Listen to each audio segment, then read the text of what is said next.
Muy buenos días, alumnos. En esta ocasión vamos a explicar sobre una etapa de nuestra historia, sobre el virreinato. 300 años más o menos de dominio en nuestra historia. Esperamos que sea de su buena comprensión.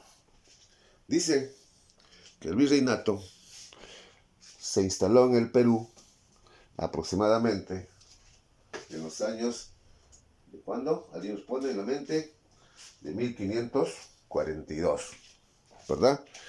1542. Entonces, se crea este virreinato como una forma de terminar, dice, con la disputa de los conquistadores. Una de las principales causas para que la creación del virreinato fue el de terminar con las disputas de los conquistadores o invasores, en este caso, de que llegaron en 1532. El rey o España, lógicamente para su mayor control, crea esta especie de era administrativa, ¿verdad? Era administrativa para poder controlar mejor sus dominios. Entonces,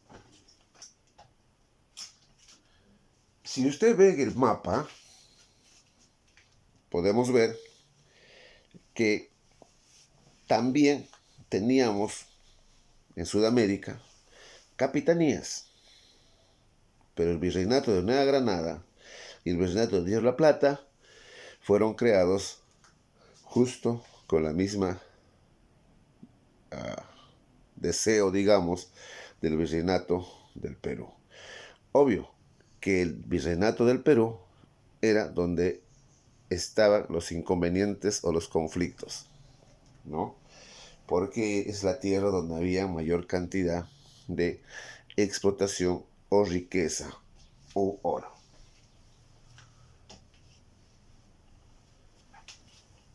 El virreinato también tenía una pirámide. La pirámide eran las ubicaciones, digamos así, de quién estaba en la cabeza de toda esta organización y quién la sostenía. Tenemos, lógicamente, al rey, que está a sus aposentos en España. Era la máxima autoridad y tenía un gobierno monárquico, absoluto y despótica. ¿Qué quiere decir esto? Lo que su palabra decía era la ley. No había democracia ni otro tipo de política. Y por cierto, era hereditaria. Quiere decir que el poder se quedaba en una familia o en un apellido. Si el padre, digamos, caía y lógicamente lo llevaba el hijo y así consecuente. Mientras gobernaron América, manifiestan que pasamos por 11 reyes, ¿no? En los 300 años que estuvimos por 11 reyes. Ellos fueron prácticamente los que manejaban, según a su criterio, todas las colonias invadidas en América.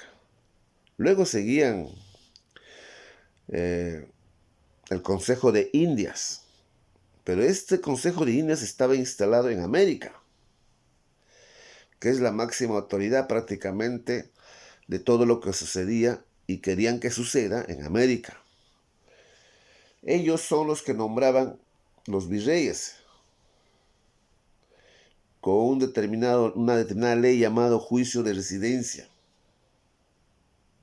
¿Qué significaba?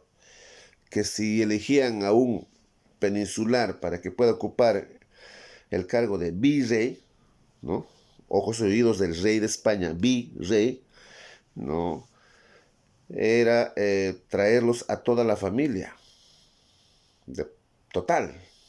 Eran los únicos, de alguna manera, que venían con matrimonio completo a gobernar el rey. Por cierto, era una de las personas de confianza del rey, que lógicamente en el Consejo de las Indias lo nombraba. Después de este punto, la pirámide continúa descendiendo y entramos a la parte más importante de España, su objetivo número uno de por qué en las conquistas o invasiones. Es la Casa de la Contratación de Sevilla. Es el ente que controlaba el comercio, ¿no? Entre España, el país, y América. O sea, todo un continente ante un país. Eran los que cobraban los fletes, ponían los precios, eran los que lógicamente cobraban averías, ¿no? Entonces, también esta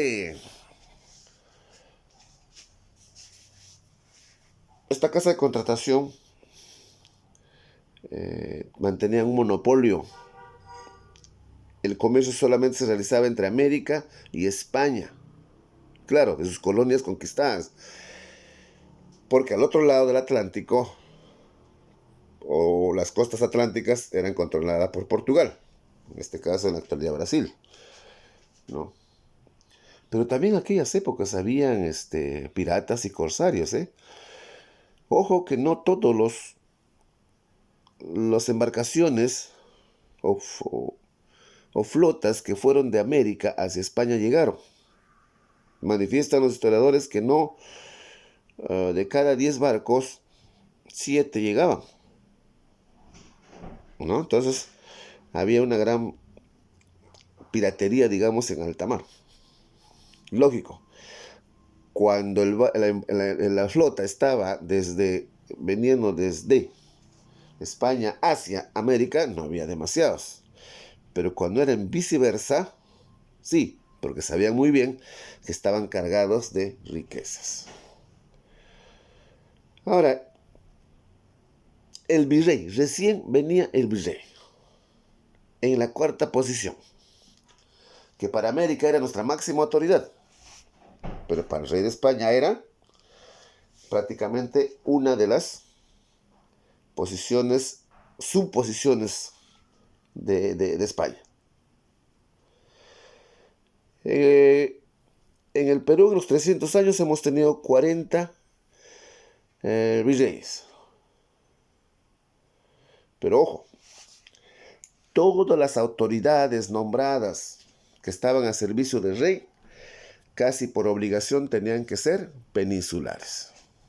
¿Qué significa peninsulares? Que iban a ser de España. No podían ocupar ningún tipo de otro personaje menos que no sea de España. Cargos de confianza. Luego tenemos las audiencias, ¿no? Las audiencias son tribunales de justicia que se crearon, pues, para el virreinato. Una especie de jueces, ¿no? De Palacio de Justicia, digamos así. Se crearon en el virreinato peruano. 8 de esos teníamos. Pero ojo, que no todos funcionaron. Lógicamente, los de la clase del pueblo, en este caso llamados indígenas, casi no tenían ni siquiera acceso a la justicia. Estos seguro funcionaban más para los encomenderos, mejor dicho, para los colonizadores o autoridades que se peleaban en algún momento territorios, se peleaban encomiendas, inclusive hasta esclavos. Después de la pirámide tenemos los corregimientos, como su nombre viene de la palabra de corregir, ¿no? Entonces, son circunscripciones territoriales en que se dividió, dice, si ustedes notan, en la audiencia de Lima. ¿Cuál fue su función? Corregir el abuso de los encomenderos sobre los indios. Cosa que no prosperó. Ya finalizando el dominio español, ¿no? En 1784 a cambio del corregimiento, crean las intendencias. se crearon 7, ¿no?, en el virreinato peruano. Pero casi de nada sirvieron porque ya estaban sublevándose los criollos, los que creaban en la independencia.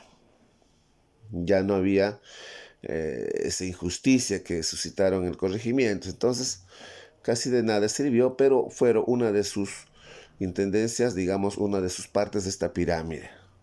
En la penúltima parte estaban los pueblos, ¿no? Los pueblos, ya de alguna manera hablando de que había algún grado de consideración, ¿no? ¿Quiénes lo formaban? Los caciques. ¿Quiénes eran los caciques? Eran los jefes de tribus que cuando llegaron los españoles se vendieron ante los colonizadores, posiblemente a sabiendas o posiblemente engañados, pero eran considerados un cacique. También los curacas, que eran educados en los colegios para los caciques, quiere decir que era más que nada los que estaban las personas a su servicio de la conquista o invasión. Y en la base de esta pirámide, pues, estábamos nosotros, el pueblo, o mejor dicho, nuestros antepasados, que significaban el pueblo, ¿no? Es decir, estaban gobernados por un alcalde, que en la actualidad existe todavía, ¿no? Las actuales municipalidades. Toda esta estructura política lo dejaron los españoles y de ahí no hemos salido, ¿no? Los actuales cabildos o las actuales municipalidades aún están con vida. Bueno, vamos a continuar en la segunda parte de la explicación del virreinato. ¿Ok? Continuar en la parte 2.